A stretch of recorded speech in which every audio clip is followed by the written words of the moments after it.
ఎవడి గురించైనా కనుక్కునే కొద్దీ ఒక క్లారిటీ వస్తుంది, కానీ వీడి గురించి కనుక్కుంటే కన్ఫ్యూజన్. ఏపీ అసెంబ్లీ స్పీకర్ కి వైఎస్ జగన్ ఒక లేఖ రాశారు. మంత్రుల తర్వాత తనతో ప్రమాణం చేయించడం సంప్రదాయాలకు విరుద్ధమని ఆ లేఖలో పేర్కొన్నారు జగన్. ప్రతిపక్ష నేత హోదా ఇవ్వకూడదని ముందే నిర్ణయించినట్టున్నారు అంటున్నారు జగన్. తీస్తా, నాలో ఉన్న క్రియేటివిటీ మొత్తం బయటికి తీస్తా. ప్రతిపక్ష హోదాకి 10% సీట్లు ఉండాలని ఎక్కడా లేదని, విపక్షంలో ఎక్కువ సీట్లు ఉన్న వారికి ప్రతిపక్ష హోదా అని జగన్ అంటున్నారు. చివరికి ఏం జరిగింది? నీలాంటి యూజ్లెస్ ఫెలో తప్ప ఎవడు అలాంటి మాట. చంద్రబాబు నాయుడు గారికి 23 మంది శాసనసభ్యులు ఉన్నారు. ఇవే తగ్గించుకుంటే మంచిది. ఒక 5గురిని లాగేస్తే ఆయనకు 18 మంది 17 మంది వస్తారు. ఫస్ట్ ఆఫ్ ఆల్ ఇలాంటి ఒక రోజు వస్తుందని ఎవరు ఎక్స్పెక్ట్ చేయలేదు. అయిందా? బాగైందా? అప్పుడు ఆయన ప్రతిపక్ష నాయకుడు స్టేటస్ కూడా ఉండదు, లాగేద్దామని.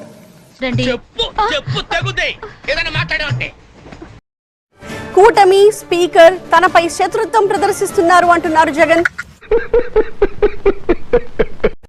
మంచి చేశాం కానీ ఓడిపోయాం. పాపం ఫీల్ అన్నట్టున్నారు. మరోవైపు స్పీకర్ ఎన్నిక ప్రక్రియలో పాలు పంచుకోరాదని వైకాపా నిర్ణయించడం విమర్శలకు తావిస్తోంది. ప్రజలు నిజాన్ని తెలుసుకోవాలి.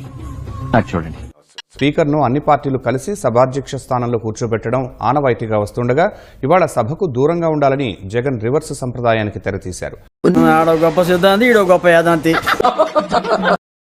ఇంతకీ జగన్ ఎందుకు ఇలా చేస్తున్నారు?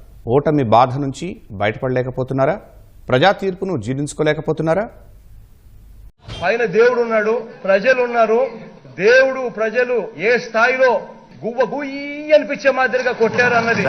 అసెంబ్లీలో గొంతు విప్పే పరిస్థితులు కూడా కనిపించట్లేదు అంటున్నారు.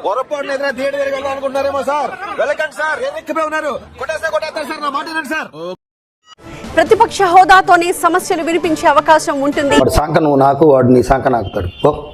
ఈ అంశాలను స్పీకర్ దృష్టిలో పెట్టుకోవాలి అని లేఖలో సూచించారు వైఎస్ జగన్. చూడండి అక్కడ ఏముందో ఆ విషయం మాకు తెలుసులే. సమాచారం అసోసియేట్ ఎడిటర్ హసీనా అందిస్తారు. హసీనా,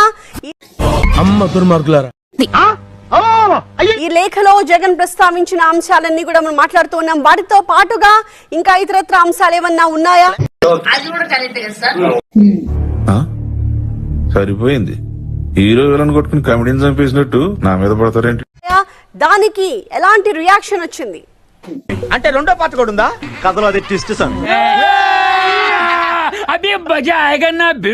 స్పీకర్ ఎన్నిక జరిగేటప్పుడు వీళ్ళు వైఎస్ఆర్సీపీకి సంబంధించిన ఎమ్మెల్యేలు ఎవరు కూడా లేరు,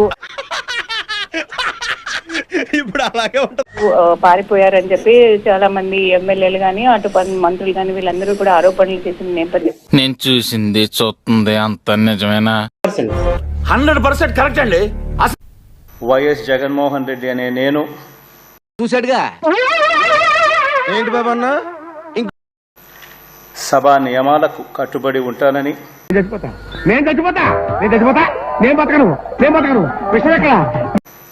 వాటిని అనుసరిస్తానని, సభా మర్యాదలను పాటిస్తానని, పైన పటారంలో నలటారం ఈ జగమంతా డంబాచారం,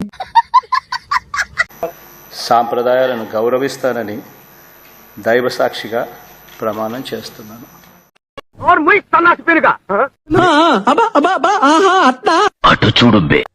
అసెంబ్లీలో ఇలా చేసిన ప్రమాణానికి జగన్ విలువ ఇవ్వడం లేదు. దీనికి మీరేమంటారు సార్? సభా సంప్రదాయాలు పాటిస్తానని దైవ సాక్షిగా ప్రమాణం చేసిన జగన్ స్పీకర్ ఎన్నిక విషయంలో ఆనవాయితీకి మంగళం పలికారు. ఇంతగానో దిక్కుమాలిన స్టేట్మెంట్ గా చూడం. ఈ రోజున వాళ్ళకి 11 సీట్లకు పరిమితం అయ్యారు. ఈ రోజు లేరు, వాళ్ళకి పారిపోయారు ఇక్కడి నుంచి.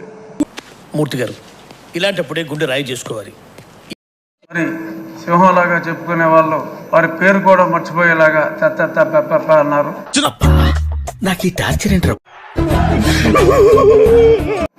ఎందుకంటే అయ్యన్న పాత్రుడు గారిని సభాపతిగా అనుకుంటున్నారని అప్పటికే తెలిసిపోయింది కాబట్టి. తెలుగు రాదు, ఇంగ్లీష్ రాదు, హిందీ రాదు. వీడు ముఖ్యమంత్రి మనకి, వీడు పెద్ద నచ్చినా కొడుకు. మరి వాళ్ళ పేరు కూడా మర్చిపోయే పరిస్థితి వచ్చింది. ఈ పనుల్లో కనిపించలేదు. పైగా ఫిజికల్ గానీ మెంటల్ గానీ అంచేత వాళ్ళు ఎప్పట్లాగా అలాగే ఆ సీట్లన్నీ ఖాళీగా ఉంటాయేమో. నీకు దండం అమ్మా, నువ్వెక్కడ దొరికావు? మరి ప్రతిపక్ష పాత్ర పోషించాలి అంటే స్పీకర్ బాధ్యతల స్వీకార కార్యక్రమంలో అన్ని రాజకీయ పార్టీలు పాల్గొనడం సభా సంప్రదాయం. కరెక్ట్, ఇది కరెక్ట్ గా చెప్పావయ్యా. అసెంబ్లీలో ప్రాతినిధ్యం ఉన్న అన్ని పార్టీల నుంచి ఒక్కో సభ్యుడు వచ్చి స్పీకర్ గా ఎన్నికైన వ్యక్తిని సభాధ్యక్ష స్థానంలో కూర్చోబెడతారు.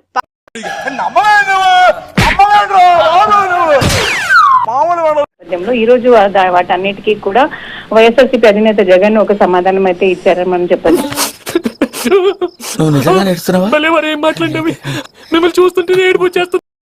ఇప్పుడు ప్రతిపక్ష హోదా కూడా ఇవ్వకపోతే అసెంబ్లీలో వచ్చి ప్రజా సమస్యల పైన మాట్లాడాలంటే కనీసం మాట్లాడే అవకాశమైనా ఇస్తారా? ఏమిటండి మీరు మాట్లాడేది? ఆవిడ కరెక్ట్ గానే చెప్పిందిరా. చాలా సేపు సస్పెన్స్ తర్వాత నాకు ఏంటాది గారు ఎంత పని జరిగింది? మహా దుర్మార్గులు అందరూ కలిసి మిమ్మల్ని ఈ స్థితికి తీసుకొచ్చి వదిలేశారే. అతను నా గురించే మాట్లాడుతున్నాడు. ఎక్కడ కనిపించట్లేదు. సంస్కారహీన. మా వీడియో మీకు నచ్చినట్టయితే లైక్ చేయండి, షేర్ చేయండి, సబ్స్క్రైబ్ చేయండి. సబ్స్క్రైబ్ కాదు, సబ్స్క్రైబ్ చేయండి, ఏదో చేయండి.